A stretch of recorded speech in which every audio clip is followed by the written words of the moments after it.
shocking new video has been released of the moments that led up to District Judge Kevin Mullins losing his life at the hands of Letcher County Sheriff Mickey Stines. Let's talk about it. We have been waiting for this video to come out since the day it happened.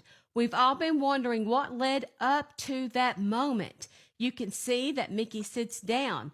And from this moment, we've always wondered. We heard a description, but now we know. They weren't strangers. They worked side by side with each other for years. In fact, that day, they had lunch together. And after lunch, Mickey was supposed to deliver what is usually around 40 free deliveries to locals, ended up to being about 2 deliveries. And he thought that was odd and became a little bit agitated. Now, this happened on September the 19th, 2024. Y'all know I'm from Harlan, which is just over the mountain from Wattsburg in Harlan County. This is Letcher County. In a video obtained by Fox News Digital, you can see that they are sitting down and conversing, Mickey looking at his phone. Body language expert Susan Constantine says he was tense. She says that he was ready to go from the moment he walked in the door, nervous, shuffling, probably already angry.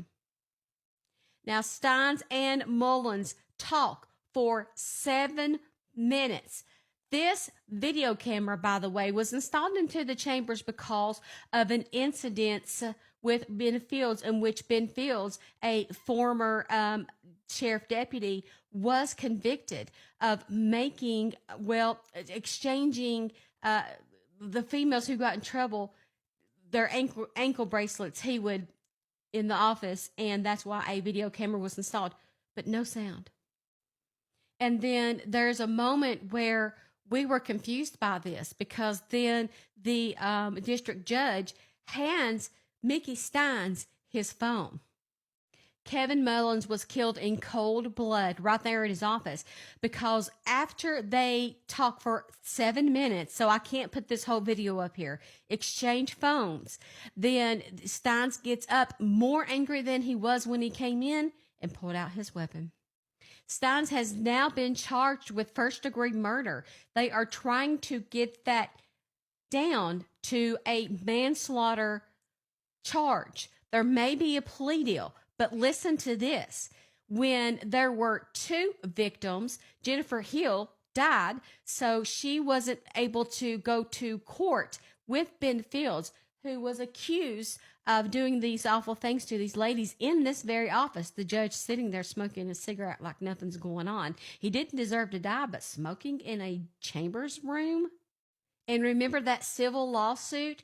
Now it's going to be nothing to do with Mickey Stines. His name got took off of that against, Sabrina Atkins and rest in peace Jennifer Hill, who couldn't take her charges to the courtroom. He is going to be removed from that simply because they appointed somebody new to be sheriff of Letcher County. Stines has now been charged with first-degree murder. His attorney, Jeremy Bartley, says this wasn't premeditated. He's preparing an insanity defense. He hadn't slept in days. He was paranoid, says the attorney. The attorney says he thought his family was in danger, and he felt like he had to do what he had to do in the moment. He tried to call his daughter, no answer. He tried to call his wife, no answer. So in his mind, what the defense is saying is that he thought that his wife and daughter may have already been kidnapped. And so he decided to take things into his own hands in that moment of insanity. Body language experts believe that this is a planned attack, but will they have body language experts testify? You can see Mickey getting up right now. He's getting angry. He pulls his weapon, and then the rest we can't show you. But let me know what you think. Make sure you bookmark this so you can find your way back. We'll be keeping up with all of the latest in this case.